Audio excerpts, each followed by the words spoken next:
Então, pessoal, boa noite, bem-vindos aí ao último dia da Semana da Biologia, né? Caro professor Anderson, a gente fica muito feliz aqui com a sua presença hoje para estar nos ensinando sobre esse tema, que é, como eu já disse, tão diferente da nossa realidade, mas que é um tema também tão presente ao mesmo tempo, porque aconteceu no nosso estado, né? Meus colegas aí de curso, eu fico muito feliz de ver todos vocês aqui. Para quem não me conhece, eu me chamo James, sou do quinto período aí da Biologia, junto com a Gislene, nossa marketing oficial da Semana da Biologia, a gente vai mediar o minicurso. A gente fica muito feliz com a presença de todos vocês. Para a gente da comissão organizadora é um prazer imenso receber todo mundo. Como eu já havia comentado aí na, na surdina, né, digamos assim, é um pouquinho, a gente ficou com um pouco de medo se dá certo, se não dá certo essa semana, e graças a Deus está dando muito certo. Eu espero muito que vocês possam aproveitar e aprender com o professor Anderson, né, sobre o tema do minicurso, e vou dar alguns recados para a melhor experiência de todo mundo aqui. O minicurso, ele pode durar até 3 horas, não quer dizer que ele vá durar. O professor Anderson e as perguntas que nós fizermos é que vão aí balizar o tempo, mas eu sugiro aí que todo mundo fique em um local confortável, né? Tenha água aí próximo a vocês, para que vocês possam ter um melhor aproveitamento. Para a emissão de certificado, pessoal, vai ser necessária a presença em todo o minicurso. Então, eu e a Gislene vamos estar aí olhando em alguns horários marcados a presença de vocês, para que, né, a gente possa ter um controle e que o certificado seja emitido aí de um modo justo para quem realmente participou de todo o processo. Se surgir questionamento, gente, vocês vão mandar, vocês peço que mandem no chat, que a Gislene vai estar ali interrompendo o professor no momento oportuno e vai estar fazendo o questionamento para que possa estar enriquecendo. Eu peço que vocês perguntem muito. Perguntar é um ato de aprendizagem. Então perguntem para que a gente possa estar aprimorando. Sem mais, eu desejo um ótimo evento para todo mundo e gostaria de pedir aqui a licença do professor para poder apresentá-lo. Professor Anderson Kelvin. Ele é graduado em Biologia pela Universidade Estadual da Paraíba e é mestre em Biotecnologia e também é doutorando em Biotecnologia pela Universidade Federal de São João del Rei. Ele tem experiência na área de biotecnologia, histologia e ecologia, com ênfase em alimentação de peixes e ecotoxicologia, atuando em vários temas, mas principalmente nos mecanismos de resistência a multitenobióticos em peixes e como bioindicadores da qualidade ambiental. O professor também trabalhou na questão do desastre de Mariana, que é o tema que ele vai estar falando para a gente hoje. E aí, puxando farinha para o nosso antigo coordenador, a indicação do professor Anderson foi do Anderson Dutra, que era nosso coordenador, que é muito presente no curso ainda, nos ajuda muito. É uma excelente indicação, então fica aqui gravado, né? Nosso agradecimento em nome de toda a comissão ao professor Anderson Dutra pela indicação e ao professor Anderson Kelvin pela, é, pelo minicurso de hoje. Viva a educação e a ciência e o IFMG. Passo a palavra para o professor Anderson e desejo aí para todo mundo um bom minicurso. Fique à vontade, professor. Muito obrigado. Então, boa noite, pessoal. Como é que vocês estão? Tudo bem? Então, primeiramente, eu gostaria de agradecer, né, a oportunidade de dar esse mini curso. É, e eu queria dizer também que é muito importante um evento como esse, né?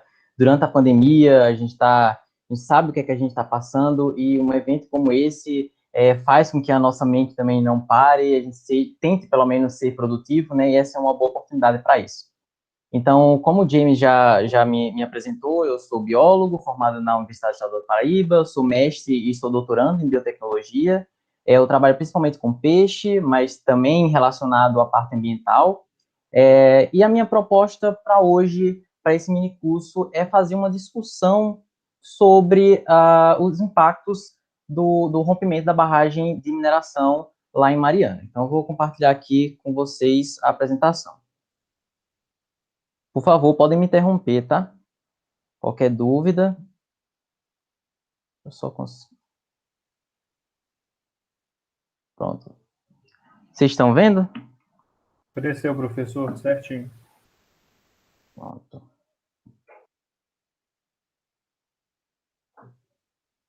Tá tudo certo? Tudo certo, tela cheia aqui, apareceu. Pronto.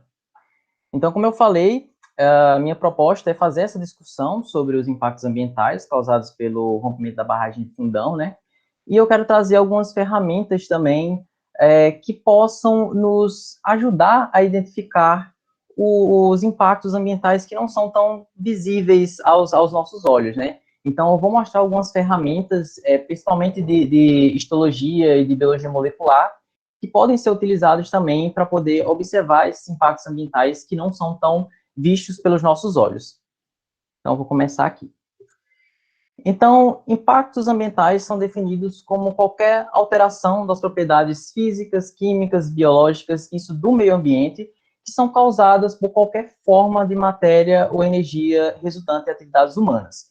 Então, o que isso quer dizer? Que alterações no meio ambiente que são causadas por fontes antrópicas, que são causadas por fontes humanas, é a definição de impactos ambientais. E esses impactos, eles podem causar, então, danos à saúde, segurança e bem-estar da população, como a gente bem sabe, às atividades sociais e econômicas também, a qualidade dos recursos ambientais e, principalmente, a biota, como a gente sabe, são os organismos que vivem naquele local, são os mais afetados por esses impactos. Então, essa definição, ela é feita, ela está na resolução do CONAMA, que é o Conselho Nacional de Meio Ambiente, vocês devem conhecer, e esse órgão, ele vai reger, então, todas as leis relacionadas à proteção ambiental. Então, como exemplo de atividades que geram impactos ambientais, eu trouxe essas três, que é o descarte inadequado, a agricultura e a mineração. Falar um pouco mais sobre descarte inadequado, a gente sabe que, atualmente, a gente consome muitos produtos e acaba descartando inadequadamente esses produtos, através, principalmente, do esgoto doméstico e industrial, e a gente sabe que esses produtos são muitas vezes poluentes e que podem chegar principalmente a ambientes aquáticos, fazendo então, gerando uma poluição hídrica generalizada naquele ambiente. Então, como exemplo, eu trouxe esse artigo que foi publicado por mim, pelo meu grupo de pesquisa, no ano passado, onde a gente mostra, um exemplo claro disso, onde a gente vê que esse peixe aqui, eu não sei se vocês conhecem, o pessoal aí que gosta de pescar, que vai muito no rio, deve conhecer, é o cascudo ou cascudinho, a gente chama, o nome da espécie é Hippostomus francice, e esse peixe, a gente capturou ele em um ambiente eutrófico, um ambiente bastante poluído, que é o rio Itapecerica, que é um rio urbano que corta aqui a cidade de Divinópolis, e esse rio, como eu falei, é um rio urbano com bastante poluição, tanto doméstica quanto industrial. Então, a gente capturou esse peixe nesse local e levou para o laboratório para ver os danos moleculares e histológicos que esses peixes apresentaram. E a gente viu, então, vou pegar o pointer aqui, e a gente viu que esses peixes, eles apresentaram alterações, diversas alterações histológicas e moleculares, principalmente no fígado desses animais. Então, a gente viu, por exemplo, a necrose de uma parte do fígado, isso da maioria dos animais. E a necrose, como a gente sabe, é a morte celular, então é um dano histológico gigante para o organismo, então perde até parte da função desse órgão com a necrose. Então, esse é um exemplo claro de descarte inadequado como um impacto ambiental. Já a agricultura a gente sabe que uma atividade muito importante para a gente, né? O Brasil é um dos maiores produtores de agrícolas do mundo, então é inegável que essa atividade ela tem a sua contribuição para a economia, para a sociedade, como fonte de alimento, porém também é inegável que a gente tem diversas atividades, diversos impactos ambientais sendo gerados pela agricultura. Então, eu trouxe exemplo do desmatamento, que no caso a agricultura tem que retirar toda a parte de vegetação daquele local para replantar com a vegetação de interesse, né, que vai ser a colheita. A utilização de combustíveis fósseis também é outro impacto, isso porque a agricultura atualmente é muito mecanizada, vocês sabem disso, e a utilização de combustíveis fósseis ela está aumentando cada vez mais nessa atividade. Então, esse é um outro impacto. E, por fim, que é os agrotóxicos, que tem aí, né, a gente conhece, já é bem conhecido os agrotóxicos por causar diversos impactos ambientais.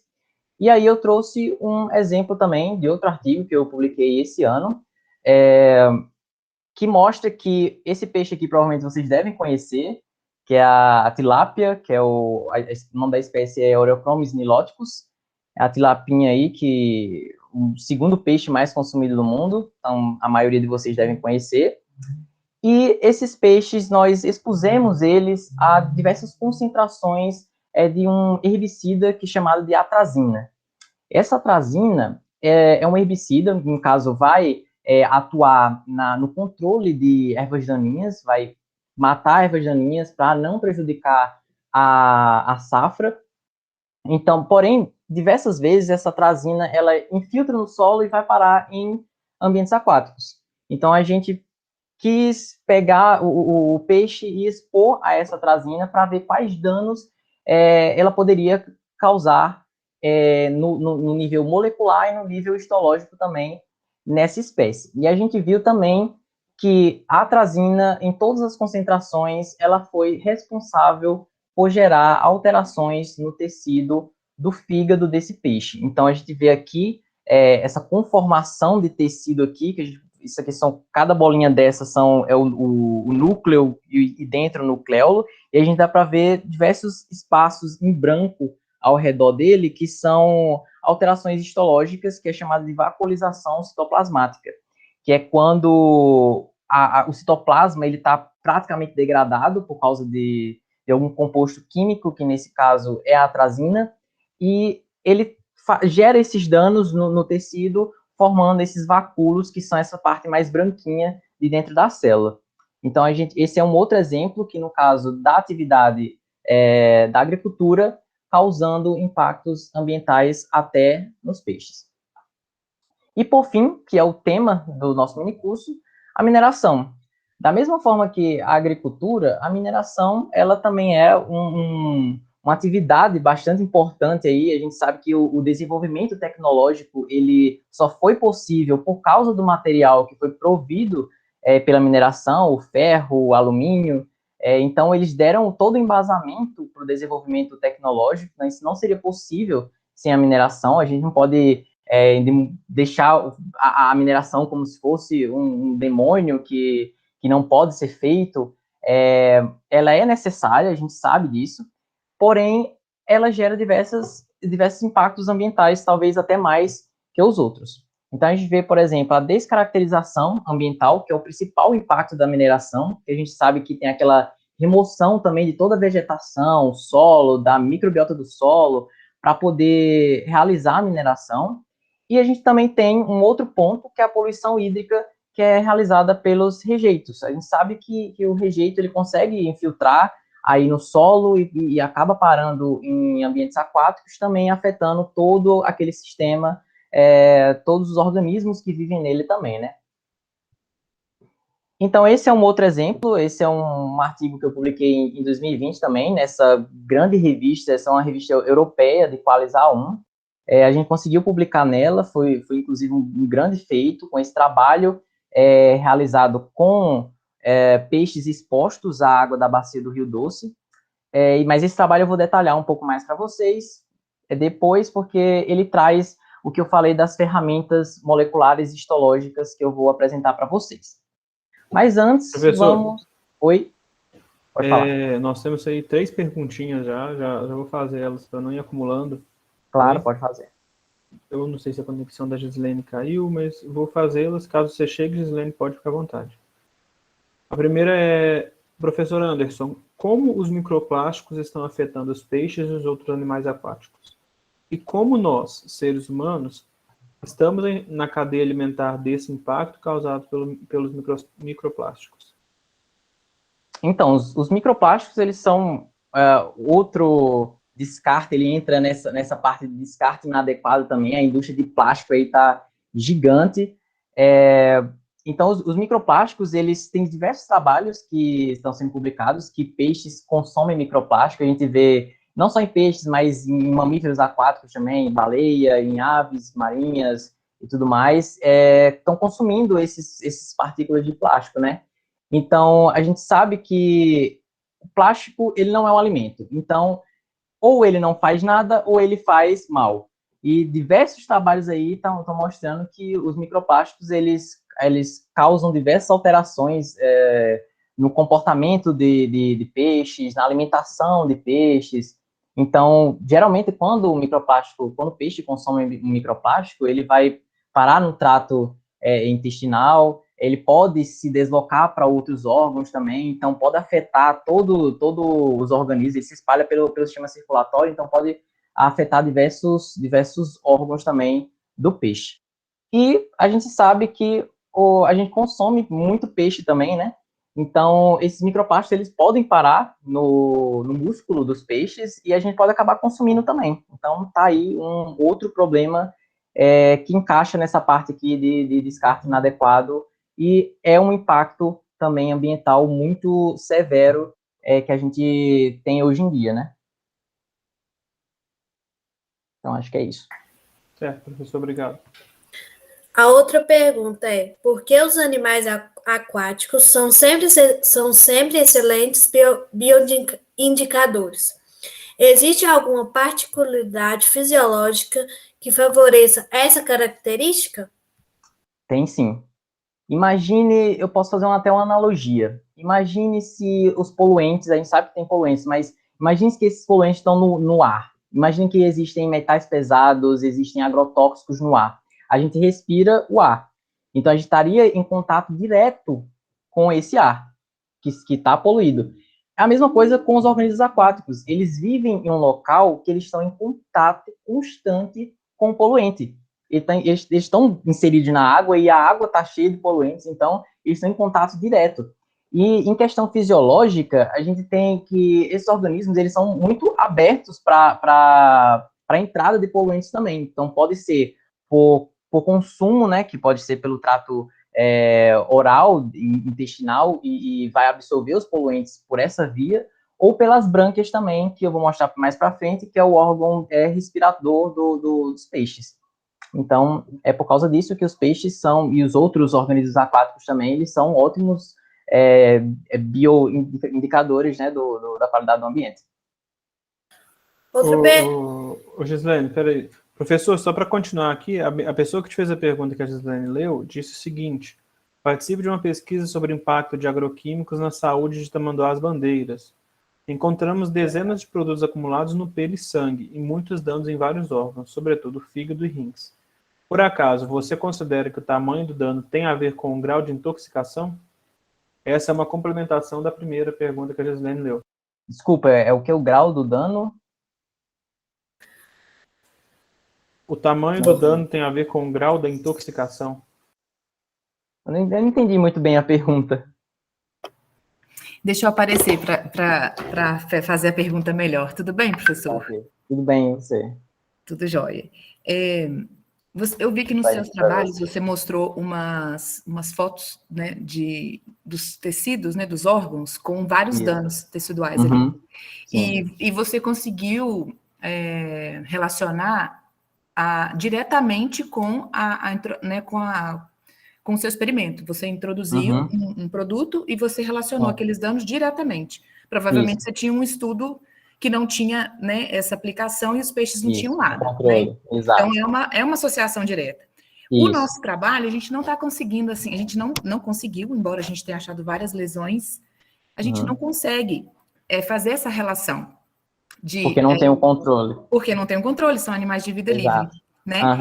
E aí, eu queria entender o seguinte, se provavelmente no seu experimento você colocou vários graus de introdução daquele produto. Sim. E o grau de introdução daquele produto tem a ver com o grau de lesão nos tecidos ou não? Tipo assim, quanto mais o produto, mais a lesão. Depende de qual. Por exemplo, o do agrotóxico, em todos os níveis, teve sim lesão. Só que os que têm a maior concentração geralmente causam maiores danos, né? Eu vou mostrar isso com o estudo da água lá do Rio Doce. Legal. Esse é o caso. Vou mostrar mais pra frente. É isso que eu queria já saber. Obrigada. Nada. A outra pergunta. Qual a justificativa da escolha do tecido hepático para verificar as alterações histológicas? Então, o fígado é um órgão-chave, né, para todos os organismos. Ele é o que vai. Ele é um tecido que tem muito via circulatória nele, então, a principal característica do fígado é que ele possui células que fazem a desintoxicação celular.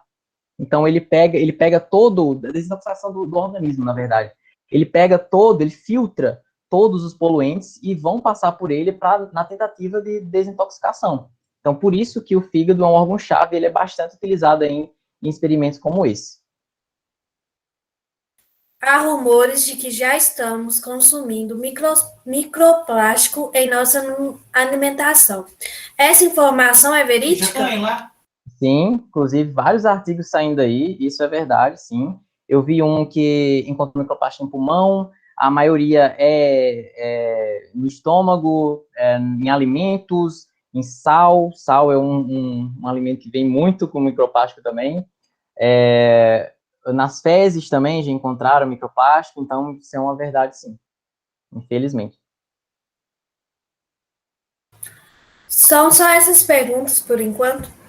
Tá ok. Então, vou continuar aqui, tá? Tá bom.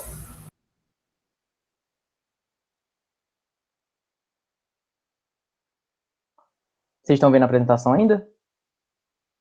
Sim. Ok. Então, a gente vai entrar nessa parte aqui, conversar um pouco sobre a mineração. Então, como eu falei para vocês, a mineração é essa atividade importante para a economia de todo mundo. E aqui em Minas Gerais, ele compreende cerca de 38,9% do setor minerário do Brasil. Esse número já foi maior, inclusive, mas como a gente sabe, a gente teve algumas complicações aí com rompimento de barragem e com o pessoal do setor minerário, então acabou diminuindo bastante esse número. Mas a gente sabe que Minas Gerais, para o setor minerário, é referência, né? E a mineração, ela tem dois principais grupos de impactos, que são as mudanças na paisagem, que eu falei para vocês, principalmente em minas de céu aberto. Eu não sei se vocês sabem, mas quando a gente vem de avião chegando ali em BH, a gente vê várias minas ao redor. Aquelas minas ali são minas de céu aberto, que são circulares, e aquelas minas ali, que são de céu aberto, elas retiram toda a parte de solo e vai junto com vegetação e organismos e leva tudo, destrói tudo para poder fazer escavação. Então, esse é um impacto muito relevante para a mineração. E o outro grupo de impacto são as mudanças ecológicas, que a gente sabe que ao retirar toda essa vegetação, a gente está matando vários organismos, retirando o hábitat de vários organismos, e também durante o processo da mineração, a gente também sabe que tem a produção de rejeito, e esse rejeito pode não ser armazenado de forma eficiente, pode vazar, pode chegar em um organismo, pode chegar em um ambiente aquático também, e afetar todo esse ambiente. Então, como é que, basicamente, como a mineração ela ocorre? A mineradora ela vai extrair, então, as rochas da natureza e ela vai separar elas no que ela vai utilizar e no que não vai utilizar. Então, o material que vai utilizar, geralmente, minério de ferro, no caso da barragem lá de Mariana, e vai utilizar esse minério de ferro para poder fazer todos aqueles produtos que a gente já conhece, que utilizam ferro, que utilizam aço, e o resto, que é o material que é sim valor comercial, que eles falam, né? Mas que a gente sabe que pode ser feito outras atividades também, outros produtos com esse rejeito. Eu passei aqui. Esse rejeito, então, ele vai ser armazenado em barragens de rejeito de mineração. Então, esses rejeitos, eles são constituídos por minérios de ferro em baixa concentração, areia, água e também, que é o principal poluente aí, que são os metais pesados. Então, esse é um grande problema aí da barragem de rejeito de minério. Então, como eu falei para vocês, e como vocês sabem também, né, nos últimos anos, a gente teve rompimento de barragem de rejeito de minério. Foram dois principais, que são o a barragem de Fundão, em Mariana, e a barragem do Córrego do Feijão, em Brumadinho. Então, a gente teve esses dois rompimentos de barragem. O primeiro deles, que foi o de Mariana, foi um impacto mais ambiental do que... Teve uma grande parte social também. A gente pode chamar de impacto socioambiental. Mas a parte ambiental, ela prevaleceu muito nesse primeiro rompimento. E no segundo, a gente teve um impacto social imenso, com morte aí de quase 300 pessoas, que foi a de Brumadinho. Mas o impacto ambiental ele também ocorreu, mas ele talvez tenha sido menos relevante quando a gente compara com o de Mariana.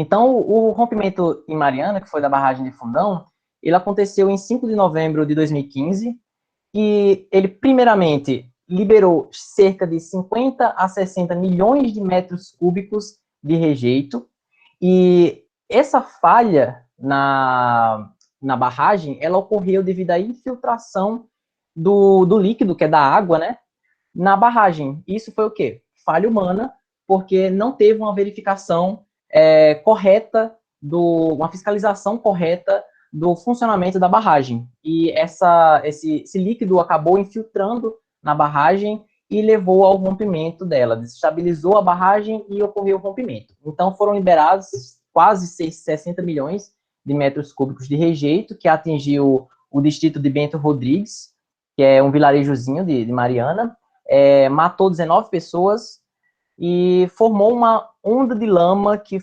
passou por Bento Rodrigues e fluiu para a bacia do Rio Doce, que atingiu aí os corpos de água, os rios da região, o Rio Balacho do Norte, o Rio do Carmo, o Rio Doce, e percorreu aí quase mais de 600 quilômetros até chegar no Oceano Atlântico, né? Então, foi um grande trecho de água que foi afetado por esse rompimento.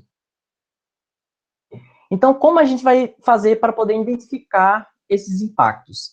Então, eu propus aqui um timeline que a gente precisa saber o que aconteceu antes, como é que estava antes o ambiente daquele local. Então, a gente precisa saber como estava antes para comparar como está atualmente, para poder a gente ter esse parâmetro. O que é que foi culpa do rompimento e o que é que foi culpa da mineração histórica que a gente sabe que existia naquele local. Então, a parte de antes do rompimento, eu considerei de 1930 até 2015. 1930 porque foi o início ali da produção real, o desenvolvimento, na verdade, da mineração começou mais ou menos nesse ano. Depois a gente vai separar em impactos imediatos, que foi exatamente no dia e nos dias seguintes do rompimento. Depois a gente vai chegar no após o impacto, que é de 2015 até atualmente, que a gente vai discutir sobre os estudos que já tiveram em relação aos impactos observados nesse ambiente, e a gente vai olhar também os impactos futuros, o que é que a gente pode prever que pode acontecer de impacto que ainda não ocorreu. Então, vai ser de 2021 adiante. Então, vamos começar com antes do rompimento. Então, a exploração de ferro, ela ocorreu, como eu falei, lá em 1930, e ela começou bem devagar. Antes disso, tinha mineração? Tinha sim, mas aqui foi onde começou a real mineração, as empresas começaram a ficar de olho nessa região do quadrilátero ferrífero, né, que é a região ali onde fica a bacia do Rio Doce, que é uma região de grande importância socioeconômica para o estado, né, e que a principal atividade é a mineração. Então, a gente tem um acúmulo histórico de degradação, desde 1930 até quando teve o rompimento, e depois disso, o rompimento, a gente conhece mais a história. Mas antes disso, antes do rompimento, a gente Professor, temos duas perguntas aqui, pode fazer elas agora? Claro, pode fazer. Deixa eu pegar ela aqui. Esses peixes são alimentos comuns entre os moradores da região. Coloca em risco a saúde dos consumidores. Quais tipos de doenças podem desenvolver? Nos seres humanos? Aí eu vou deixar para responder no final, porque eu tenho uma parte que eu falo exatamente isso. Pode ser? Pode ser. Aí tem outro. Professor, vejo todos dizendo que há várias questões de segurança que poderiam ser aplicadas pela Vale anteriormente. O que poderia ser feito caso os monitoramentos adiantassem que ocorreria o desastre? Então, eu também tenho um slide que vai explicar exatamente isso, mas Tá mais no bom, final então. também, tá bom? Tá bom. Tá, qualquer coisa pode interromper, tá? Ok. Então, continuando, poucos estudos vêm abordando, antes do rompimento, né, os impactos da mineração nessa região. Então, a gente não conhece quase nada de antes do rompimento. Aí, poucos estudos, acho que tem 3 ou 4 estudos que falam sobre alguns impactos antes do rompimento. Então, não era um foco dos cientistas para poder identificar algum impacto nessa região. Porém, esses 3, 4 estudos que eu falei para vocês, eles identificaram altas concentrações de metais pesados nas águas da bacia do Rio Doce durante esse período anterior do rompimento. Então, os metais pesados, eles são definidos como metais que ocorrem naturalmente, com um número atômico maior que 20 e uma densidade elementar maior que 5 gramas por centímetro cúbico, e esses é um poluente comum aí de regiões que possuem a mineração, né? Então, são esses poluentes, eles são dificilmente metabolizados, a gente sabe que eles bioacumulam nos organismos. Então, por exemplo, quando a gente tem metais pesados na água e eles estão biodisponíveis, os organismos eles podem acumular esses metais pesados e podem gerar até, por exemplo, um peixe maior, ele consome um peixe que um peixe menor que tinha bioacumulado já metais pesados, e consome outro, e outro, e outro, e a gente tem, então, uma biomagnificação desses metais pesados, levando, então, a alterações mais significativas, moleculares ou histológicas, ou até comportamentais, nesses peixes. E isso, eu estou tirando os peixes como exemplo, mas pode ser levado para outros organismos também, tá? Então, quem vocês acham que é primeiramente afetado pelos impactos? Alguém pode responder? Ninguém? A parte microbiológica? Eu acho que toda a vida aquática, né? Toda a fauna aquática.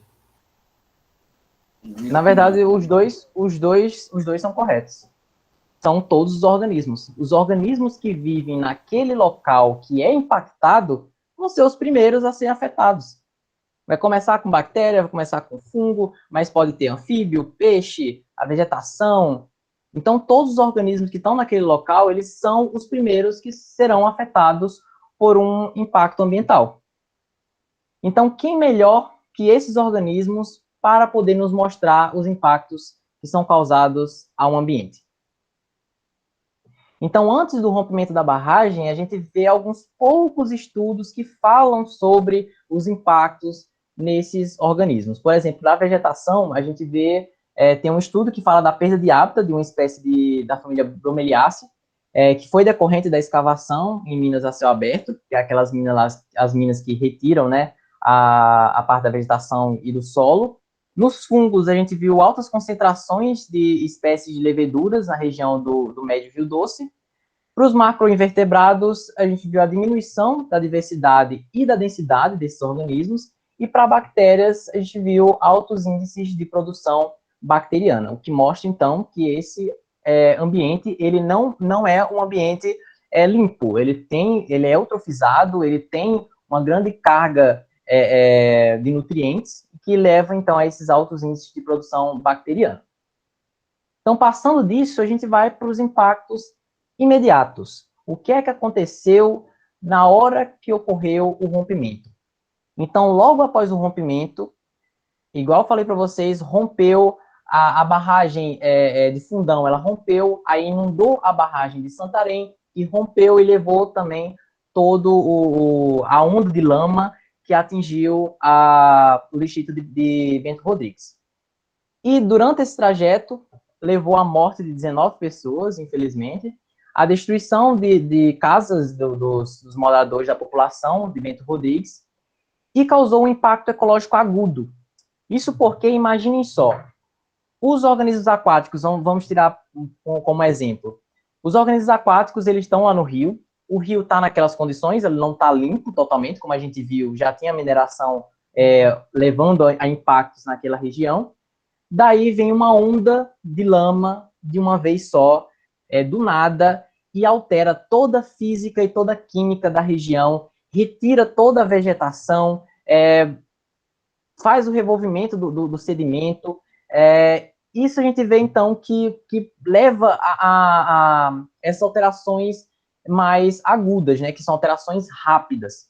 Então, a gente observou, então, a destruição da vegetação ripária, que é a vegetação da margem dos rios, a poluição hídrica severa, a partir da onda de lama, e a destruição desses hábitats também por essa onda de lama.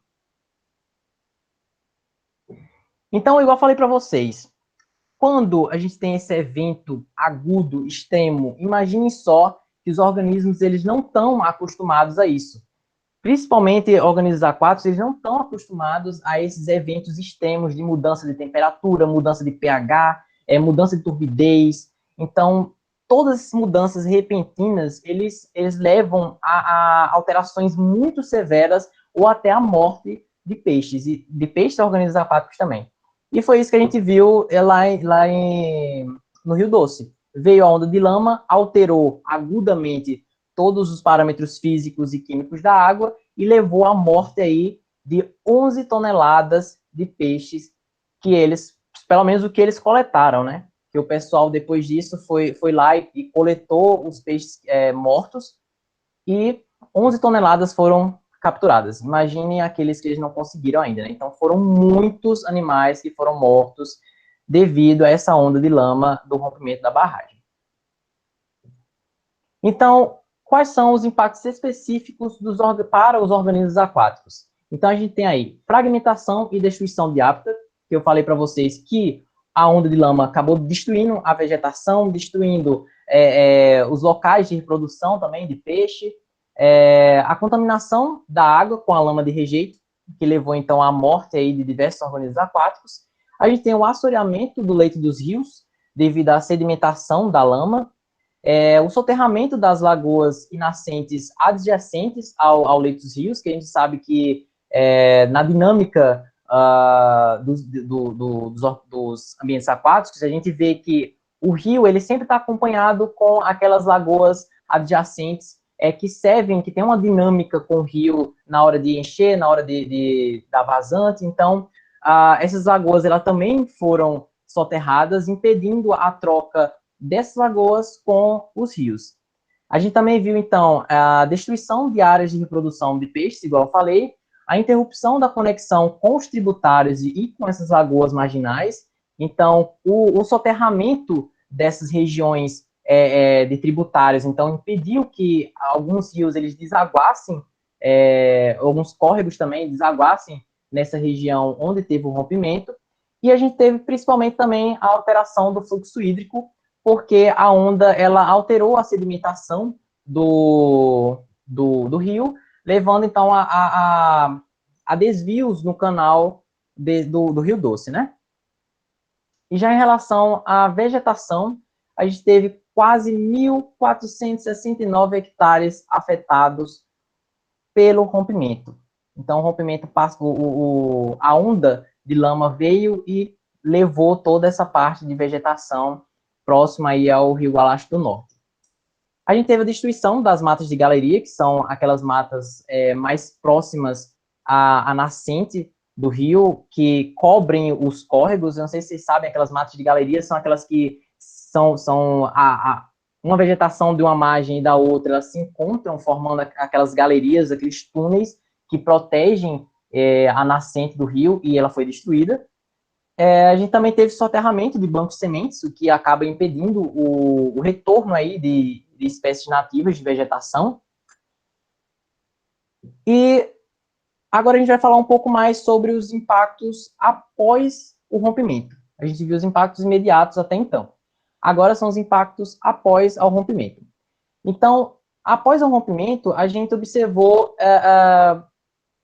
diversos estudos aí, foi uma grande quantidade de estudos que veio, porque o rompimento chamou a atenção, foi um evento midiático, foi o maior desastre natural, né, do Brasil, natural não, o maior desastre ambiental do Brasil, foi o rompimento da barragem de Fundão, que levou, então, todos os olhos dos cientistas do Brasil foram todos voltados para esse ambiente. Então, diversos trabalhos estão sendo publicados, principalmente nos últimos anos, nos últimos 2, 3 anos, está saindo uma grande quantidade de trabalhos aí.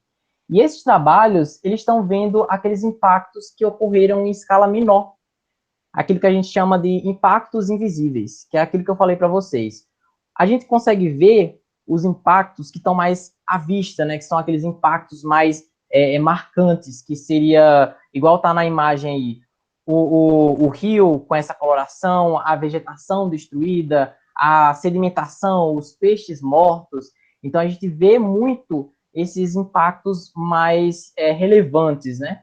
Mas e aqueles impactos que ocorrem e a gente não consegue ver se a gente não for atrás, não fizer um estudo para isso, né? Então, a gente vê aí que diversos estudos, eles trouxeram esses impactos em escala menor, e isso possibilita a identificação desses impactos que a gente acaba não percebendo. Nessa imagem aqui, a gente vê não coloquei o pointer, tá aqui.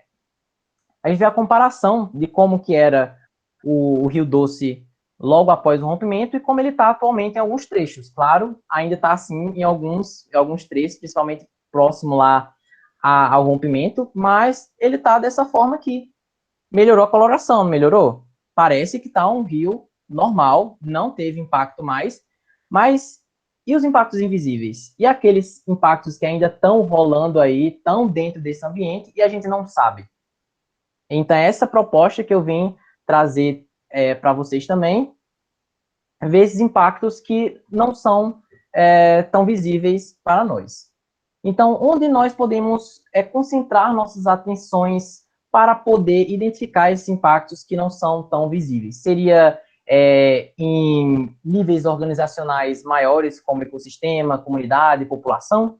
Ou seria em níveis organizacionais inferiores, como moléculas, bioquímica, histologia, comportamento, fisiologia? Qual desses dois você acha que a gente deveria concentrar nossas atenções para poder observar os impactos que não são tão visíveis? Vocês podem me responder? Seria no primeiro ou no segundo? Alguém? Não? Professor, o pessoal está todo respondendo por chat. Tá. Agora a gente teve 4 respostas. 1, 2, 3, 4 com o segundo, isso mesmo. Exatamente. Segundo, aí o pessoal está respondendo segundo. Exatamente, porque em níveis organizacionais maiores, são muito mais visíveis. A gente vê o impacto no ecossistema, como foi a retirada de vegetação, a sedimentação. Em populacional, em comunidade, a gente viu as mortes dos organismos, as mortes em massa, daí, então é muito mais visível. E a parte que é invisível, que só se nós estudarmos, a gente vai saber o que está acontecendo. É a parte dos níveis organizacionais inferiores, que é alterações bioquímicas, moleculares, histológicas, e além disso, essas alterações em níveis organizacionais menores, elas podem ser chamadas de biomarcadores, porque elas podem evidenciar os impactos causados por um evento ambiental, como é o caso do rompimento da barragem. E, além disso, o tempo de resposta e a dificuldade de ligar os químicos a determinadas alterações também aumenta em níveis organizacionais maiores. Então, em níveis organizacionais menores, a gente consegue ter um tempo de resposta àquele poluente mais rápido e a gente consegue ligar uma alteração a um determinado poluente. É muito mais fácil fazer isso, utilizar esses biomarcadores. Então, como eu falei para vocês, eu vou puxar um pouco a sardinha do meu lado, né? No caso, puxar o lambari. Esse é um lambari, da espécie Astyanax lacustris, que é uma espécie nativa lá da bacia do Rio Doce. E os peixes, eles são organismos muito importantes para o ambiente aquático, e quando eles são expostos a um ambiente com poluição, eles tendem a absorver aqueles poluentes. Isso porque, igual eu falei para vocês, né, alguém que fez a pergunta aí, eles absorvem esses poluentes pelas brânquias e pelo trato digestório. Então, ele vai absorver esses poluentes e vai transportar pelo sistema circulatório para outros órgãos, que pode gerar, então, alterações aí em todo o organismo. Então, aí a gente entra naquela parte das alterações em níveis organizacionais menores, que não são as alterações histológicas e alterações bioquímicas e moleculares. Então, nas alterações histológicas, essa é uma ferramenta muito sensível para poder diagnosticar os efeitos tóxicos diretos ou também os indiretos que venham a afetar esses tecidos animais. Então, eu trouxe aí, por exemplo, o tecido branquial, a brânquia. A brânquia, ela é uma superfície, é um órgão que está em contato íntimo com a água. Então, igual eu falei para vocês, a água, ela passa pela brânquia o tempo inteiro, ela entra pela boca e passa pelas brânquias do peixe. Então, é a forma que o peixe respira, é a forma que o peixe osmorregula, tem equilíbrio iônico, esse é uma das principais características, importâncias da brânquia também, que é manter esse equilíbrio iônico. E, portanto, por ele ter esse contato íntimo com a água, esse órgão é um dos principais alvos dos contaminantes. Serve como porta de entrada dos contaminantes e servem também para poder atuar diretamente, esses contaminantes atuarem diretamente nesse tecido, causando alterações aí, modificando toda a vida do organismo. Nesse caso, dos peixes, né? Então, igual eu falei, podem causar alterações, modificações estruturais que podem ser indicadores de contaminação ambiental. E essas brânquias, elas possuem diversos tipos celulares, que vem incluir aí células epiteliais, pilares de defesa, mucosa, e as células de cloreto, que também são conhecidas como células ricas em mitocôndria. Como é a estrutura, então, da brânquia? A brânquia possui um arco, que é um arco ósseo, geralmente é um arco ósseo, né, mas pode ser de cartilagem também, em alguns peixes. Mas geralmente um arco ósseo, de onde saem, então, as lamelas primárias. E dentre as lamelas primárias, então, saem as lamelas secundárias, que são essas daqui. Essa aqui é a lamela primária, que é a mesma dessa daqui. E não partem as lamelas secundárias dessa lamela primária. Outro órgão, então, que é bastante importante aí, é o fígado. E o fígado, igual eu falei, é um órgão multifuncional, que também é bastante utilizado como alvo de estudos toxicológicos, e ele é responsável principalmente pela desintoxicação.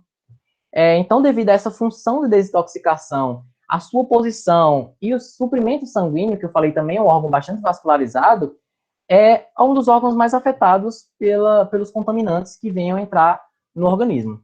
Então, esses contaminantes, eles podem causar modificações estruturais que são indicadores de contaminação ambiental. E o fígado, ele possui um parênquima hepático que é constituído por hepatócitos, que é o nome da célula que constitui o fígado, do tecido do fígado. E esses hepatócitos são células poliédricas que possuem um núcleo e um nucleolo bastante evidente, vou mostrar mais para frente para vocês, e que tem essa grande importância de desintoxicar o organismo.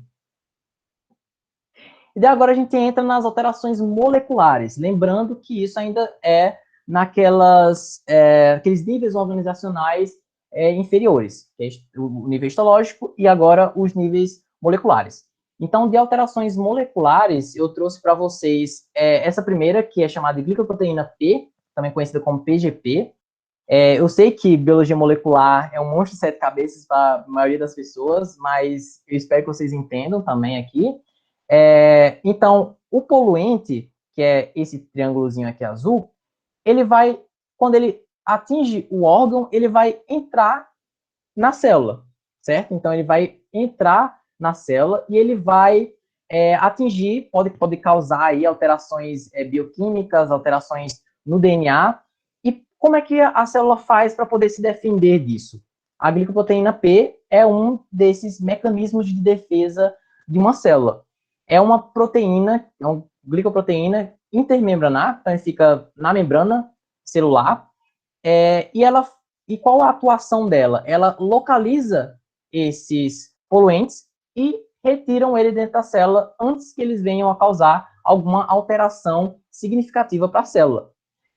E esses poluentes, quando eles entram na célula, eles ativam essa transcrição do gene MDR1, que é o que vai levar à transcrição e tradução dessa glicoproteína.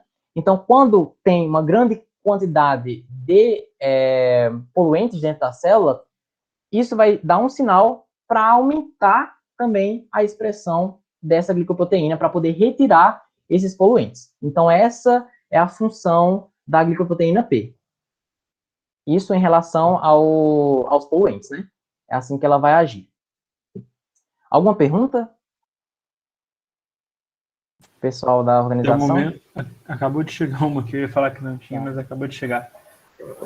Pode ler, Gislaine. Quais os poluentes a glicoproteína P reconhece e retira da célula? Então, essa proteína, ela é inespecífica. Então, ela retira tudo de poluente que tiver conhecido, que a gente chama de xenobiótico, né? Que é uma molécula estranha para o corpo. Então, ele reconhece todas essas moléculas estranhas e retiram de dentro da célula. Então, por isso que ela está sendo muito estudada como um biomarcador, né?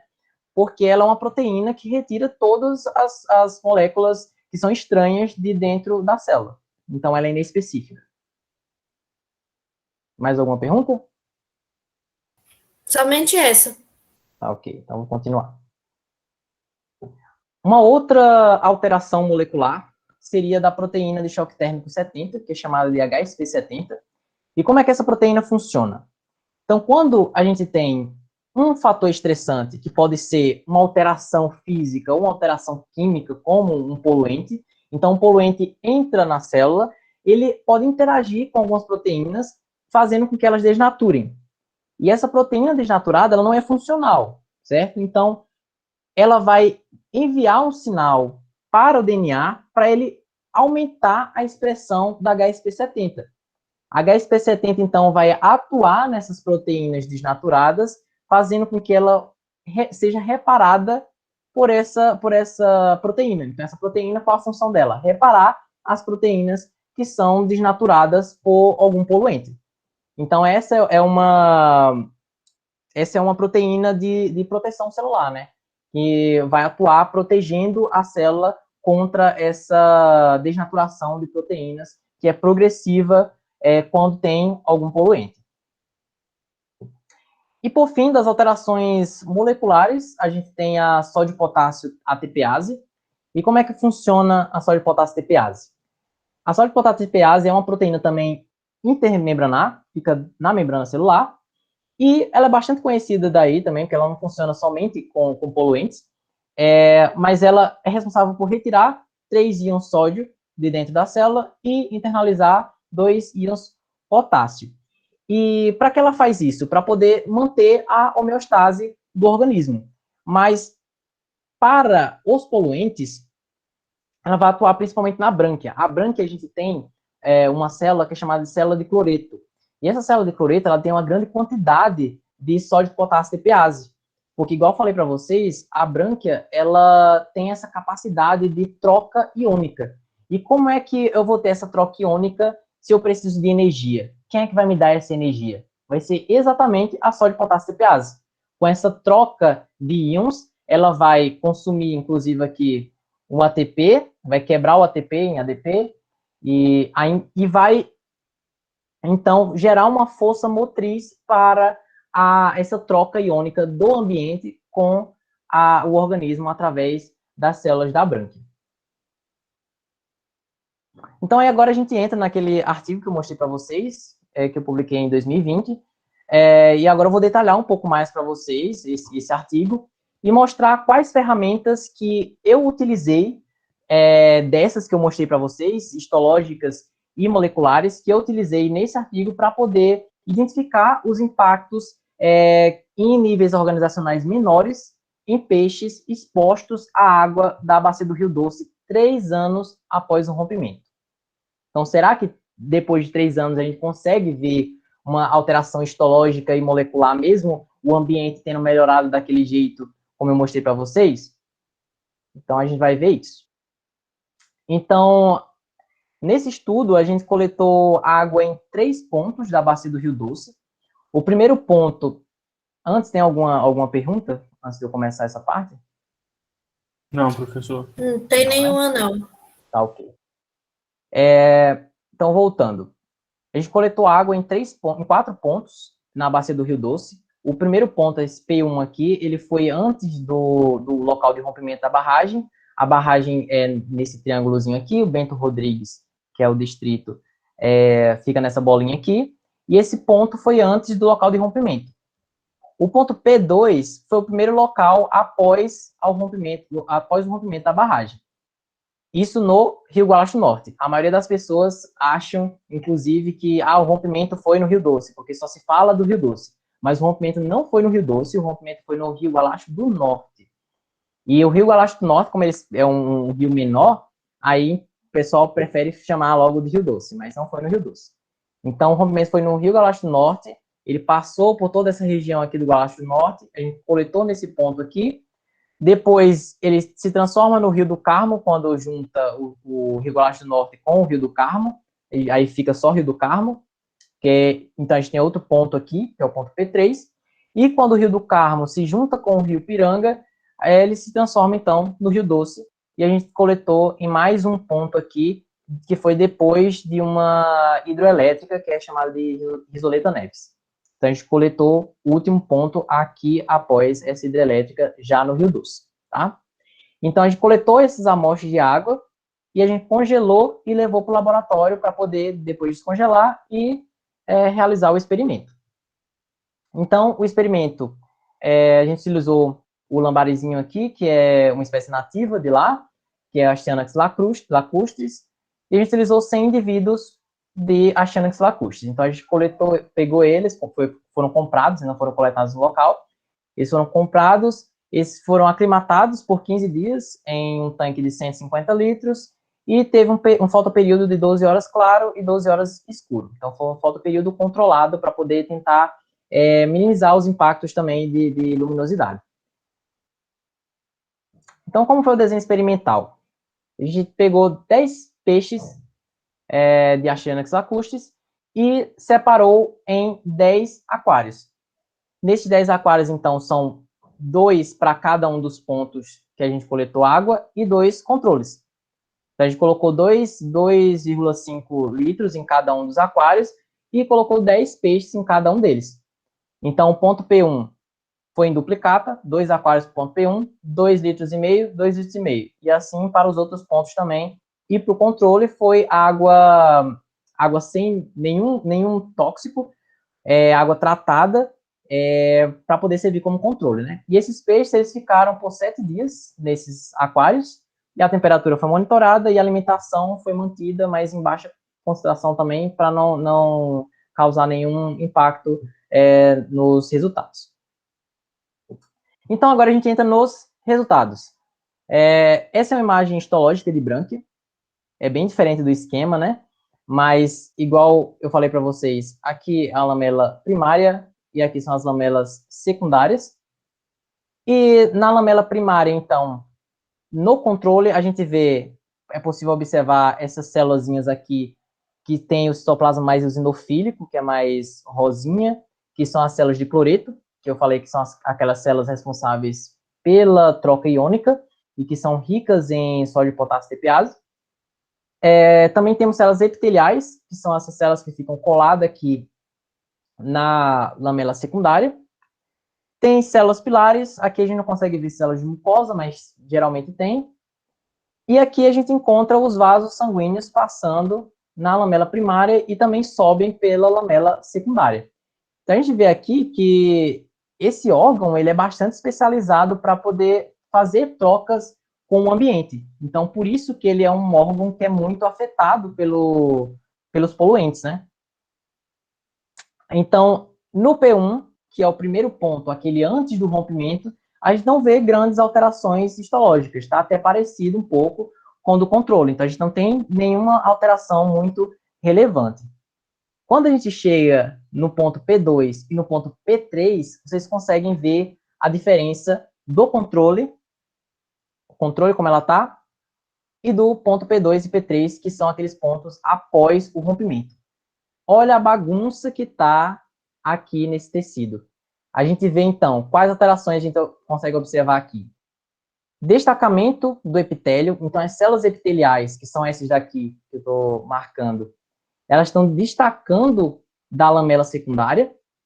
A gente consegue ver também as células de cloreto, que elas deixam de estar concentradas somente na base da lamela primária, para estar subindo também pela lamela secundária. A gente consegue ver uma desorganização geral das lamelas secundárias, elas estão tortas aqui nessa região também, ó, faz essa curvatura aqui.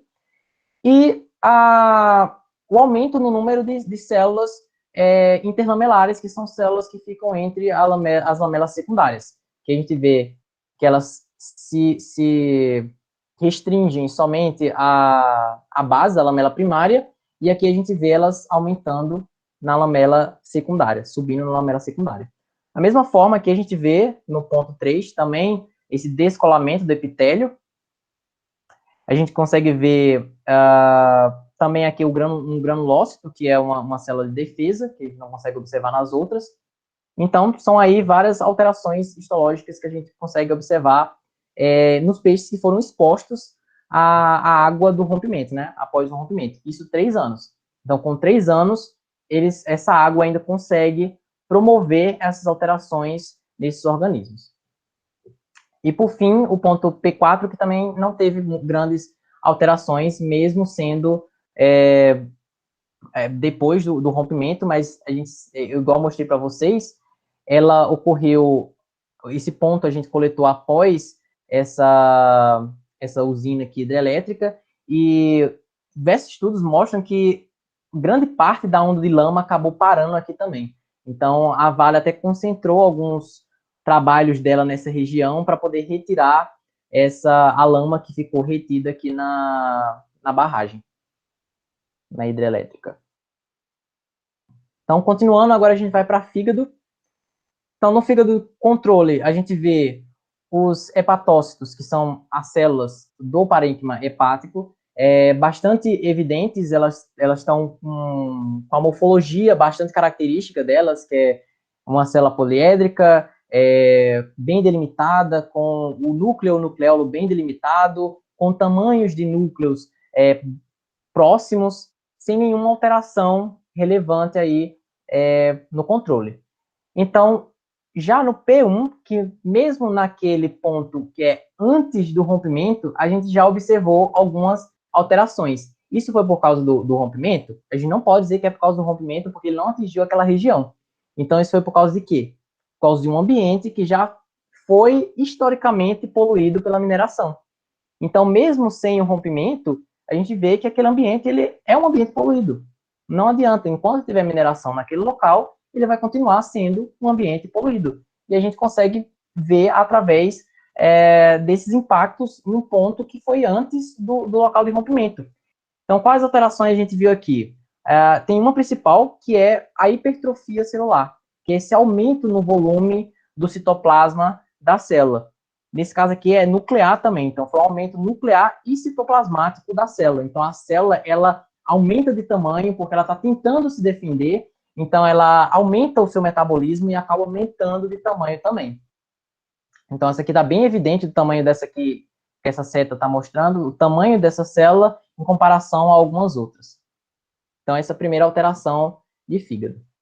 Vou beber um golinho de água também, minha garganta está ficando seca. Tem alguma pergunta? Não posso continuar. Pode continuar, professor. Tranquilo aqui. Então, no ponto 2 e no ponto 3, ocorreu a mesma coisa da brânquia.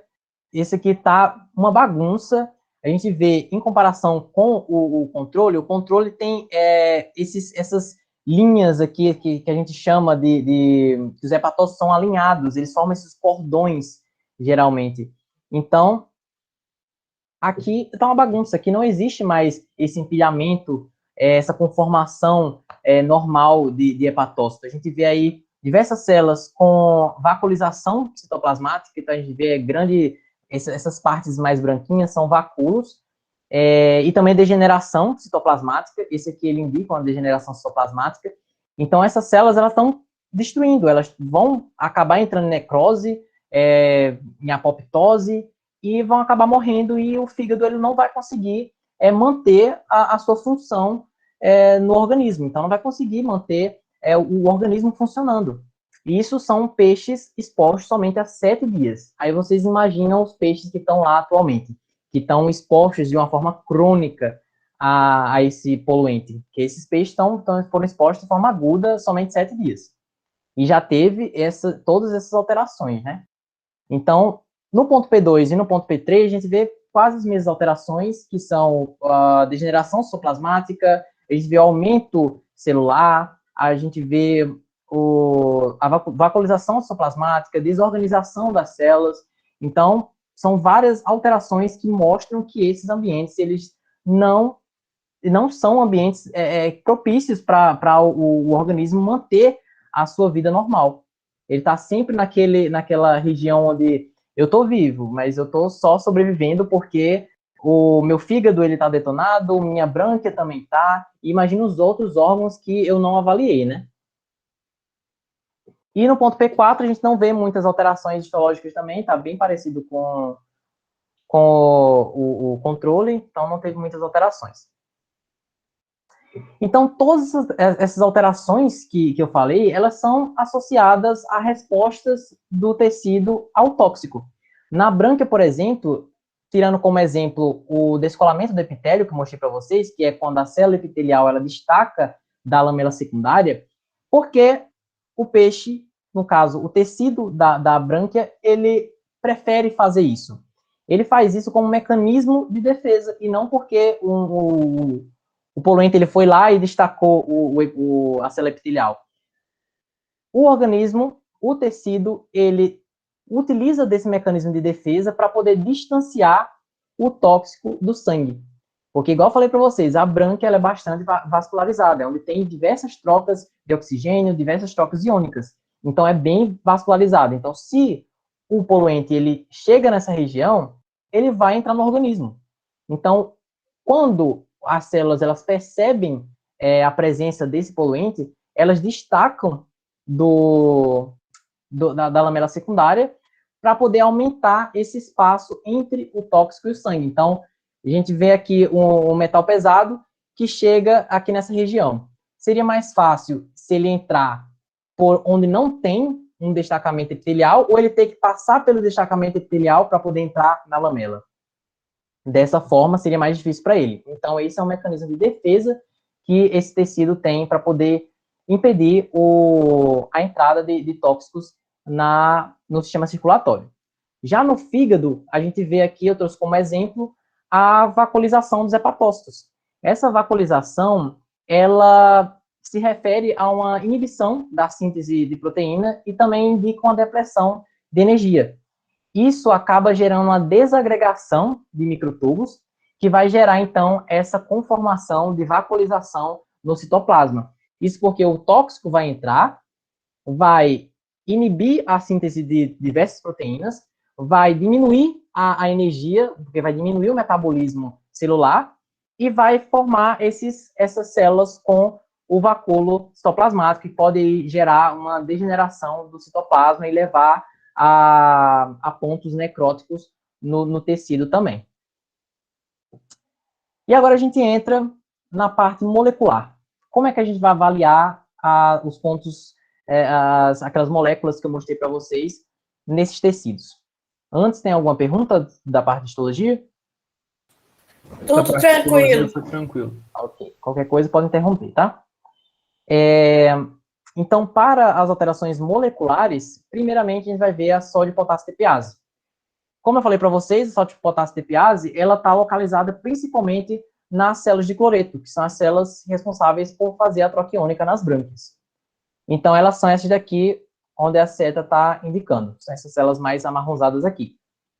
Então, a gente faz essa coloração através da técnica de imunohistoquímica.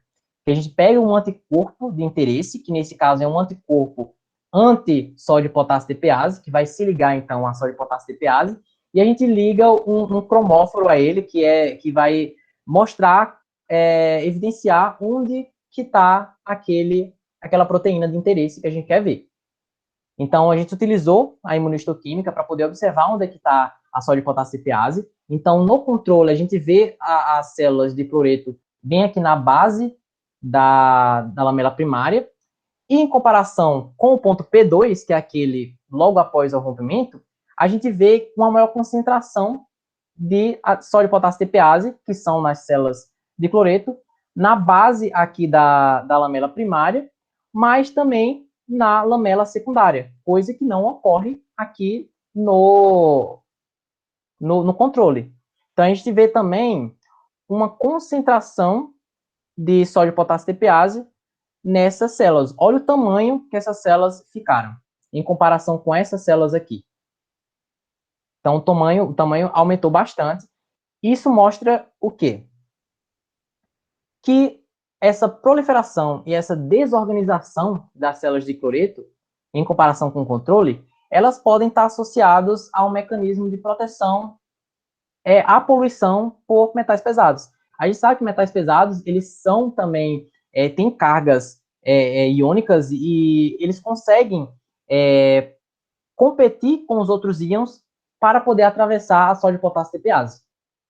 Então, as células de cloreto desorganizadas e com esse tamanho mais,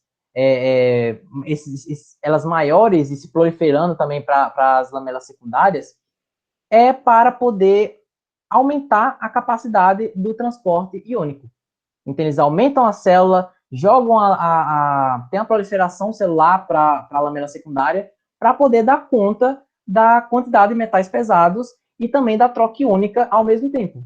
Então, se eu tenho metais pesados na água e eu preciso fazer troca iônica, os metais pesados vão competir com os outros íons necessários para a manutenção do organismo e vai gerar, então, esse aumento celular. Então, essas alterações, esses impactos que a gente vê nas células de cloreto são impactos relacionados à competição dos metais pesados pela entrada nas células de cloreto. Então, essa vai ser, então, uma resposta adaptativa contra a exposição a ambientes que são impactados por metais pesados. Então, a outra alteração molecular que eu mostrei para vocês antes é o da HSP70. Então, eu trouxe o controle comparando com outros dois pontos, que é o ponto P2, que é o ponto logo após o rompimento, e o ponto P4, que é o mais distante. Então, a gente tem que a HSP70 no controle, ela está aqui marcada, são as marcações em marronzinho, tá? As azuis são dos corantes histológicos e as marronzinhas são de marcação da imunohistoquímica, que é essa técnica para poder revelar as proteínas de interesse. Nesse caso aqui, eu quero revelar a HSP70. Então, o P2, em comparação com o controle, ele teve, igual mostra nesse gráfico aqui, uma maior concentração de HSP70.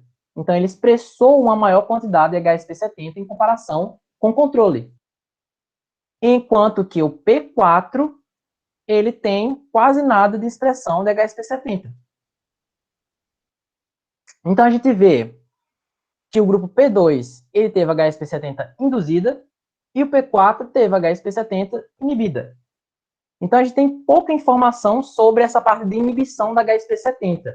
Esse, pelo que eu dei a pesquisada, esse é o segundo trabalho só que mostra a inibição de HSP70 por metais pesados. Então, teve um outro trabalho que mostrou essa inibição também, mas é muito interessante de ver também que as proteínas, elas nem sempre agem da forma que a gente quer, e que a gente espera que ela vá agir. Porque a HSP70, ela vai atuar na reestruturação das proteínas que foram degradadas. Então, elas vão restituir essas proteínas, e quando alguns poluentes entram na célula, eles acabam diminuindo a expressão dessa HSP70, e impossibilitando que ela vá e reconstitua a proteína. Então, são duas faces diferentes que essa proteína ela mostrou nesse estudo. E agora a gente vai para fígado, ali alterações moleculares no fígado, que nesse caso a gente utilizou a PGP. Tem uma pergunta, pode fazer ela agora? Claro. Anderson, quais os outros experimentos podem ser realizados para avaliar os impactos em níveis organizacionais inferiores? Então, eu falei dos histológicos, falei dos moleculares e bioquímicos, que são esses que eu estou mostrando agora também, e também tem os fisiológicos. Os fisiológicos eles são muito importantes também para ver fisiologias, alterações na fisiologia, e também alterações comportamentais. As alterações no comportamento elas estão sendo bastante vistas atualmente para poder comparar como os organismos eles vão se comportar quando estão em um ambiente impactado. Então, a alteração no comportamento, ele também é uma outra, que também é nível organizacional inferior, mas que mostra o impacto desses poluentes. Inclusive, para esse trabalho, eu não fiz essa parte comportamental, mas agora no doutorado, eu vou fazer, no caso, essa parte comportamental. No próximo mês, eu estou indo para fora do país para poder fazer essa parte do comportamento. Então, eu vou lá, porque aqui no Brasil a gente não tem tantas pessoas trabalhando com essa parte de comportamento frente ao impacto. Então, eu vou lá para fora para poder utilizar algumas metodologias novas para verificar quais os impactos ao comportamento de peixes que são expostos aos metais pesados. Então, essa é uma outra linha de pesquisa que eu também pretendo fazer e que vem para complementar essa parte da histologia e da parte molecular e bioquímica, né? Então, acho que está respondido. Mais alguma pergunta? Somente essa. Tá, ok. Que horas são já, por favor? 8h27. Então ainda tem um tempo, né? Sim. Professor, pode ficar à vontade. Sim. Então, continuando. Então, a gente entra na parte de fígado agora, mostrando a glicoproteína P, e também não funcionou do jeito que a gente espera. Igual eu falei para vocês, a glicoproteína P é uma proteína de detoxificação. Então, quando tem uma grande carga de poluentes dentro da célula, ela deveria ser mais expressa. Mas, nesse caso, a gente encontrou o inverso. No controle, ela está sendo mais expressa do que em todos os outros pontos dos peixes que foram expostos à água depois do rompimento da barragem. E até o de antes também, né, que foi o ponto P1. Então, todos os pontos, eles apresentam a glicoproteína P como com baixa expressão. Então, a gente liga isso, a proteína P são essas partinhas, dá para ver a marcação em marronzinho, né? Tem a parte azul, que são as células, e a parte marronzinha, que são as marcações, tá vendo aqui pela seta também, da PGP. Então, como é uma proteína membranar, então dá para ver ela bem entre o núcleo e outro das células. E nesse caso aqui a gente não consegue ver muito bem, que foi bem pouco. Então, esse gráfico mostra isso aqui, quando comparado com o controle. Então, por que isso aconteceu? Esses resultados, eles vão mostrar, então, que esses poluentes que estão presentes na bacia do Rio Doce, que são os metais pesados, eles causam inibição da expressão da PGP. Então, esse é um achado muito interessante também, que a gente já viu outros metais em experimentos de laboratório que mostraram essa diminuição da expressão da PGP. Mas dessa parte, com um experimento que pega a parte ambiental e foi feita no laboratório, não tinha sido visto ainda. Então, foi um achado bem legal que a gente viu nesse trabalho. Então, a inibição da PGP por esses poluentes, que são os metais pesados, pode vir a afetar a detoxificação celular por essa via. Como eu falei para vocês, a PGP ela retira os poluentes dentro da célula. Então, se ela não está sendo expressa, ela não consegue retirar os poluentes. e ela não retirando os poluentes, eles podem estar livres para poder causar todos os efeitos deletérios, danos no DNA, danos em enzimas, em proteínas e em todo o metabolismo celular, levando a célula a grandes defeitos e alterações no tecido inteiro. Então, terminando essa parte do trabalho, que eu mostrei essas ferramentas para vocês de como a gente pode avaliar esses impactos que não são tão vistos por nós em níveis organizacionais inferiores, não foi somente com peixe que teve trabalho durante esses quase 6 anos, né, do rompimento, então tiveram vários outros trabalhos com vários outros organismos também. Aí eu trouxe alguns deles para vocês. Em relação à vegetação, alguns trabalhos mostraram danos no DNA e também aumento na frequência de aberrações cromossômicas na vegetação desse local. E é importante também lembrar que a vegetação, plantas, geralmente, eles têm uma diversidade cromossômica aí imensa, né? O pessoal, que é alguém que trabalhar com botânica aí, pode confirmar isso. Mas, para eles acharem aberrações cromossômicas em plantas, é porque o negócio está bem feio por lá, né? Em anfíbios, também foi observada diminuição na velocidade de natação e no consumo de oxigênio de girinos. Então, foi observada essas alterações nesses anfíbios expostos à água da bacia do Rio Doce.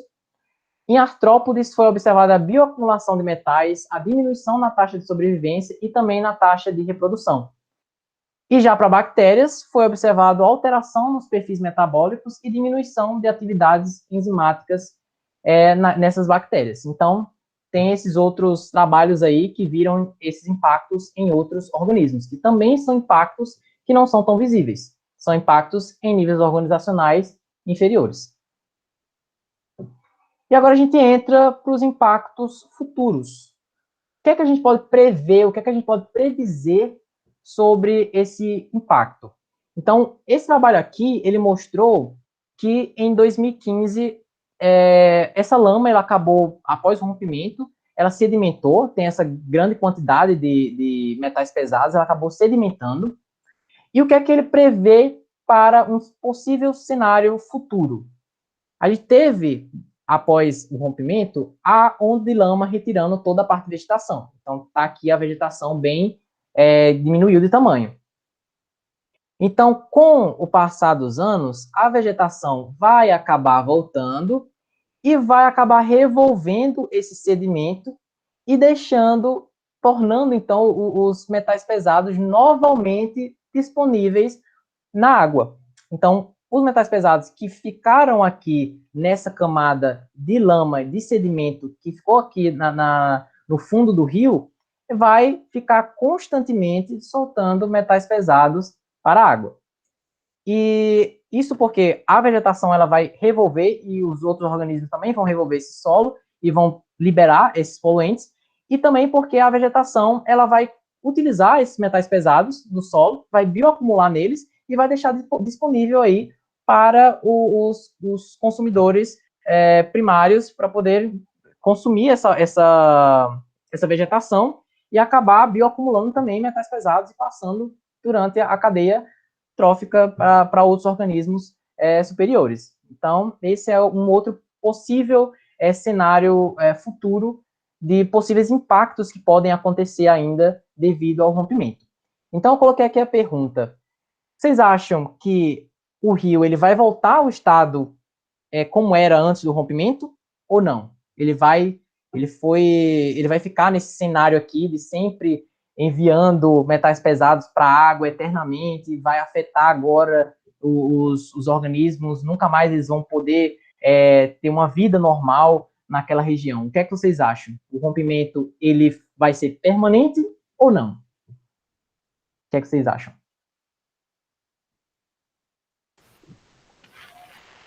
Bom, eu acho que talvez em centenas de milhares de anos, talvez volte ao normal.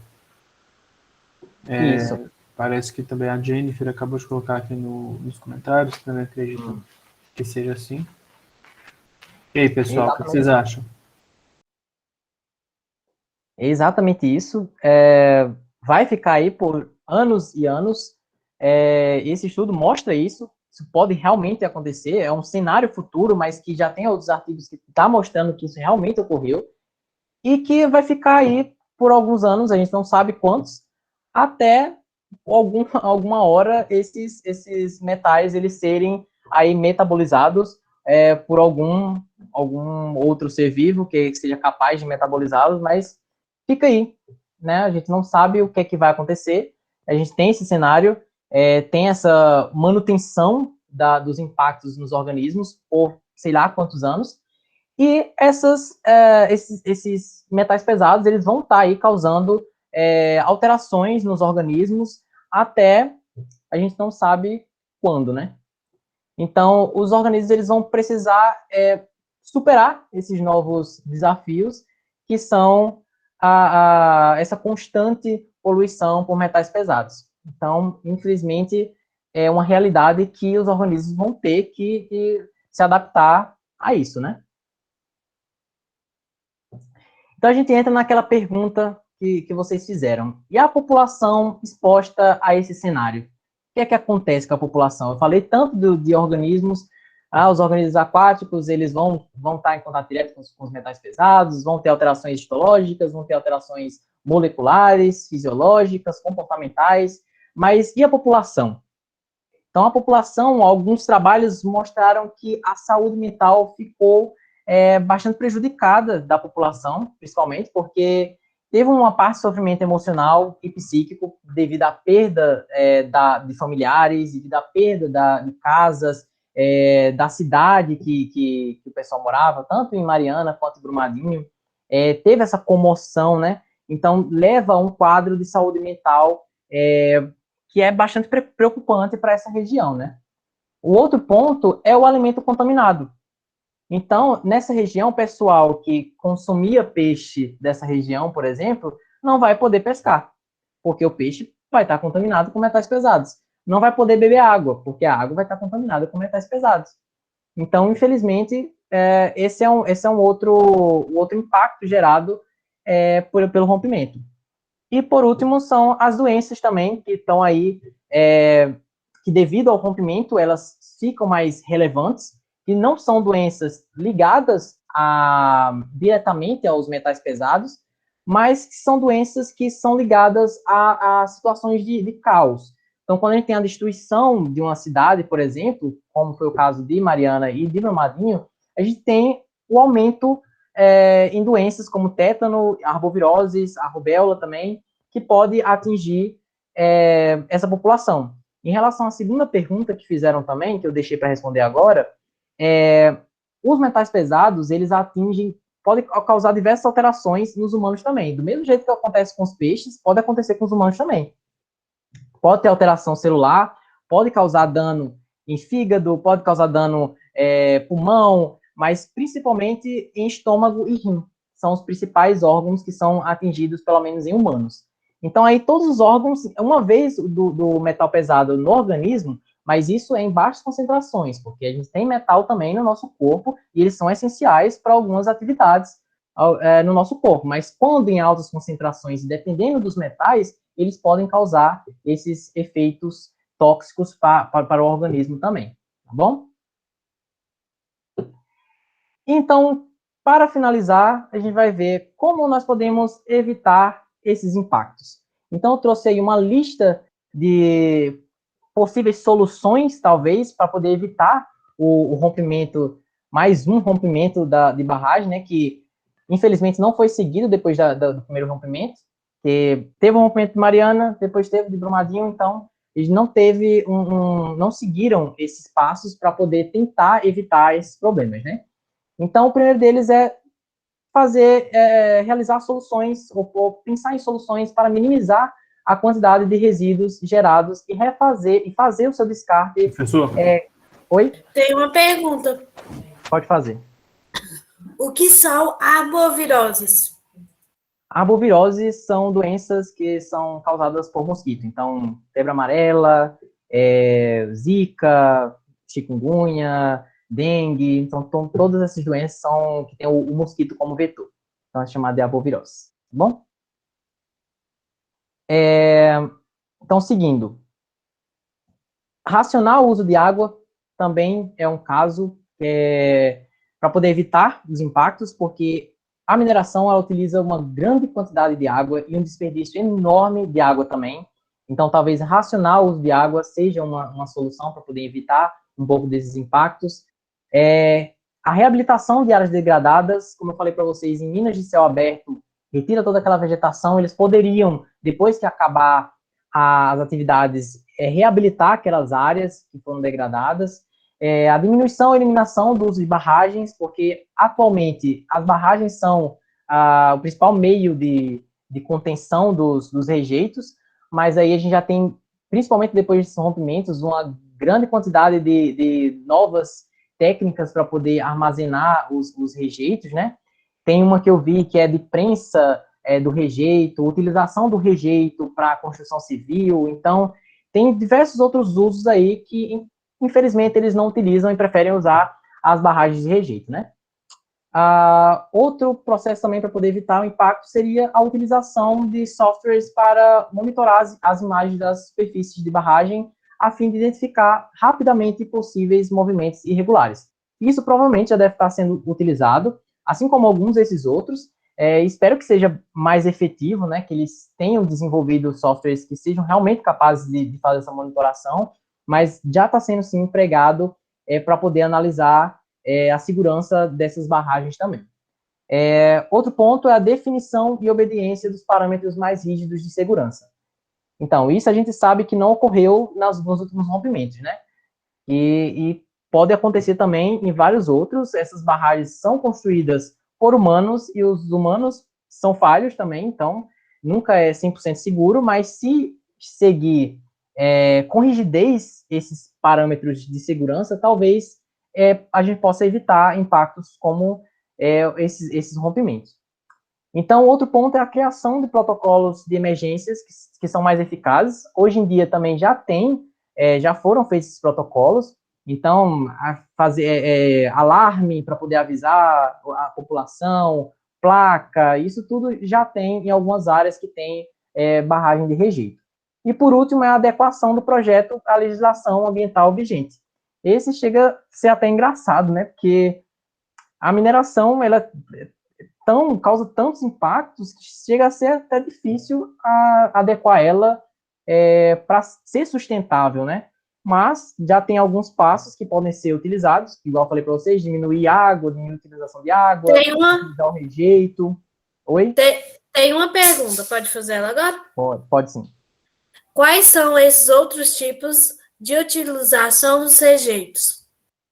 Então, igual eu citei, a principal que eu conheço, que é a utilização dos rejeitos em construção civil. Então, eles pegam esses rejeitos, como areia, sedimento, metais, eles comprimem, retiram a água desse rejeito, aí comprimem ele em camadas e utilizam como para construção civil, em concreto, em tijolo para construir casas, essas coisas assim. Então, tem outras utilizações e tem aí a biotecnologia está avançando também para esse lado, né, para tentar trazer novas soluções para a utilização de rejeito. Então, tem várias outras aí surgindo, mas essa é que eu me recordo agora e é uma das principais. Tá bom? Tem alguma outra pergunta?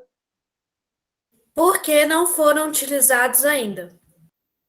Eles estão sendo utilizados sim, só que fica um pouco caro também. Imagina só, a Vale, por exemplo, pega o rejeito, joga lá na barragem, fica muito mais barato para eles.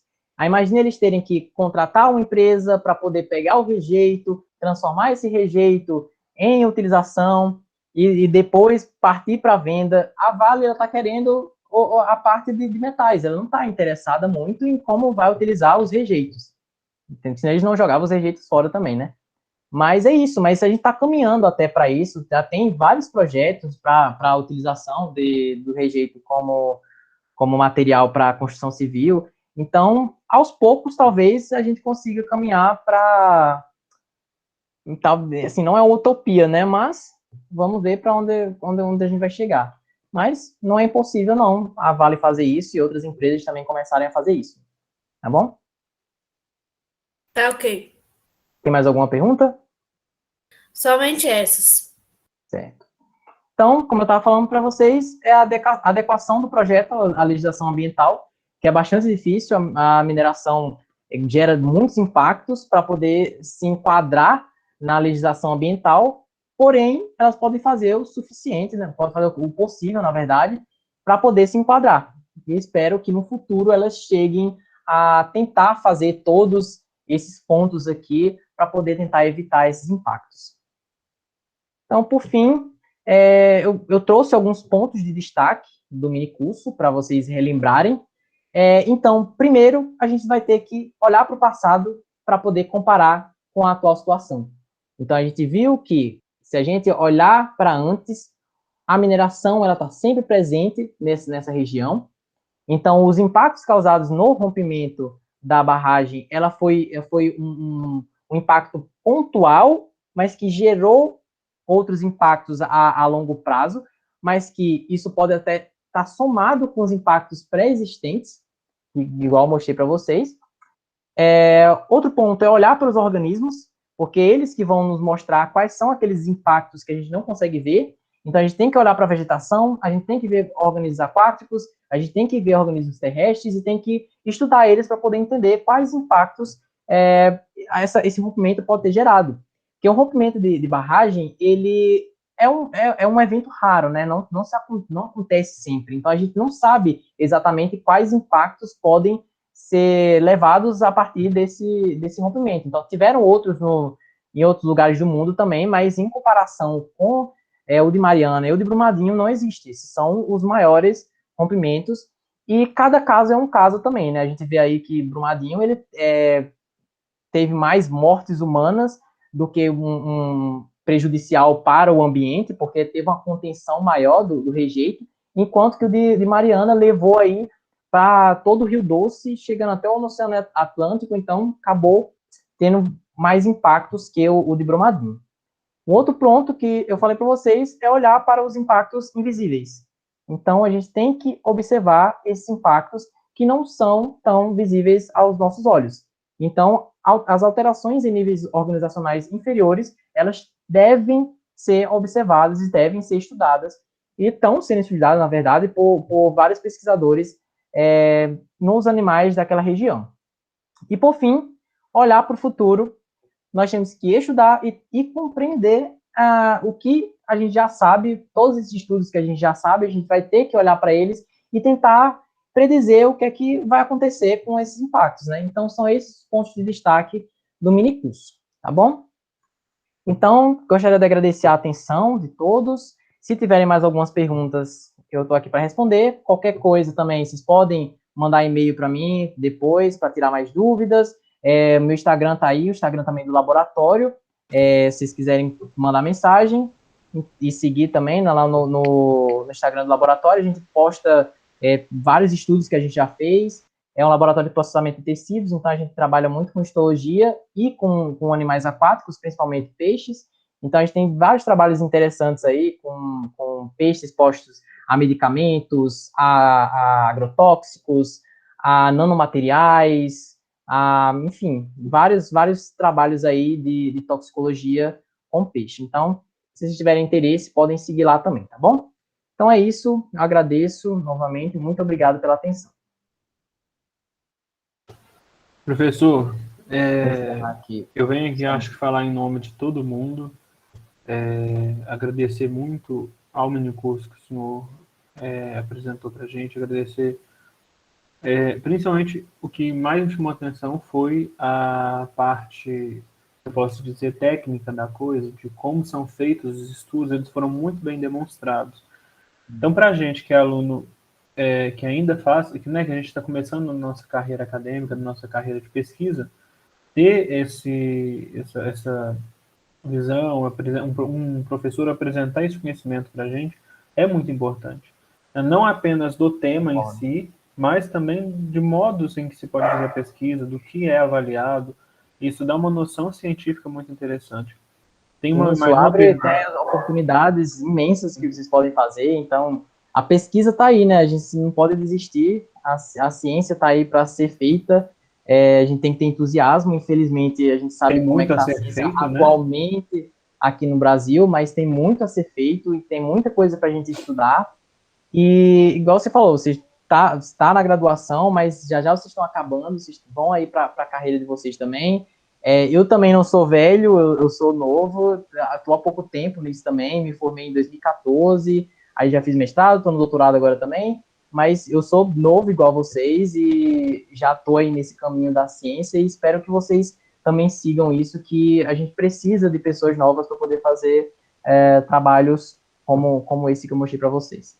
A gente agradece os votos que o senhor fez para a gente aí de sucesso. Eu queria convidar a Gislene para ela fazer a última pergunta, quer dizer, a última não, né? A pergunta que temos, mas se alguém tiver mais perguntas, gente, fica à vontade, por favor. Primeiramente, quero parabenizar pela palestra, que foi excelente. E a pergunta que temos é, professor, como nós, enquanto biólogos, ou até mesmo a população, pode contribuir para que os responsáveis por impactos e acidentes ambientais se adequem às normas e à legislação ambiental e também assumam a responsabilidade por suas atividades? Então, divulgação. O que falta na ciência é divulgação. E é assim que a gente conseguiria causar um impacto maior. Então, por exemplo, a gente faz um estudo como esse, mas ele fica restrito a quem faz ciência. Isso não deveria acontecer. Então, se a gente divulgasse mais, fosse mais para a mídia, conversasse mais sobre isso, talvez isso gerasse algum impacto mais forte junto com as empresas. Então, é isso que tem que ser feito. No caso agora, a gente até começou a pensar em fazer um livro, fazer cartilhas, para poder passar para a população mais leiga no assunto o que é que está acontecendo naquela região. Então, isso eles podem ir passando de uma pessoa para outra para até criar algum movimento para poder chegar até nas empresas, né? Mas é isso que tem que ser feito. Mais alguma pergunta? Pessoal, se tiver mais alguma pergunta, fique à vontade. A Jennifer disse, bora virar TikToker da ciência. Pois esse aí está sendo um sucesso entre a galera. Realmente, pois é. Nós tivemos uma palestra, professor, no segundo dia da Semana de Biologia, com o professor Tiago. Ele tem um canal, uma página no Instagram, que é justamente sobre divulgação científica, divulgação acadêmica, e é extremamente interessante. Também aí tem uma menina agora no Instagram que ela fica mostrando as coisas no microscópio, não sei se vocês já viram. Já vi. Muito interessante também. Jennifer, fica aí a possibilidade de um projeto de extensão, aí ou um PIBID da vida, para criar uma página de divulgação. Sim. Toda divulgação muito bem-vinda, né, professor? Tudo é possível. Se não tiver mais nenhuma pergunta, eu vou dar um último recado para a gente poder finalizar. Se tiver mais alguma pergunta, eu peço que fiquem à vontade. Então, pessoal, tanto para o professor quanto para as pessoas que estão participando, após o encerramento, a gente passa aí uma lista com os nomes para responsável pela emissão de certificados, e eles são emitidos e enviados por e-mail de vocês. Professor Anderson, do senhor é enviado, creio que em breve, ou hoje ou amanhã mesmo, já chega no seu e-mail. E foi um prazer ter todos vocês aqui. Principalmente aí agradeço de modo muito especial ao professor Anderson, agradeço em nome do curso e em nome da professora Fabiana, que é a coordenadora aí do nosso curso. Ela não pôde estar presente aqui no minicurso, que ela estava organizando outro, que ela convidou o palestrante, então ela nos indicou para ficar aqui. Então eu agradeço muito, professor Anderson, é uma honra para a gente, e espero que em breve no presencial o senhor possa voltar. Quem sabe aí, nós temos uma lagoa muito grande no curso, no campus, quem sabe o senhor não pode aí fazer um mini curso prático com a gente, temos laboratório, a gente tem tudo. Seria ótimo. Certo. E fica aí já um convite para uma próxima oportunidade a gente trabalhar juntos. Então agradeço a presença de todo mundo, pessoal, foi uma honra estar aqui nessa Semana da Biologia com vocês. Qualquer coisa, vocês podem estar mandando para a gente está aí sempre à disposição. Aqui também estou falando como presidente do DABIO. Nós do curso estamos à disposição de vocês. Então, o que vocês precisarem, a gente está aqui. Muito obrigado, professor Anderson, muito obrigado a todos vocês. Obrigado a E vocês. fiquem aí bem, espero que logo, logo a gente possa retornar. Muito obrigado, gente. Até logo. Boa noite, gente. Muito Boa noite, obrigada pela pessoal. Até mais. presença.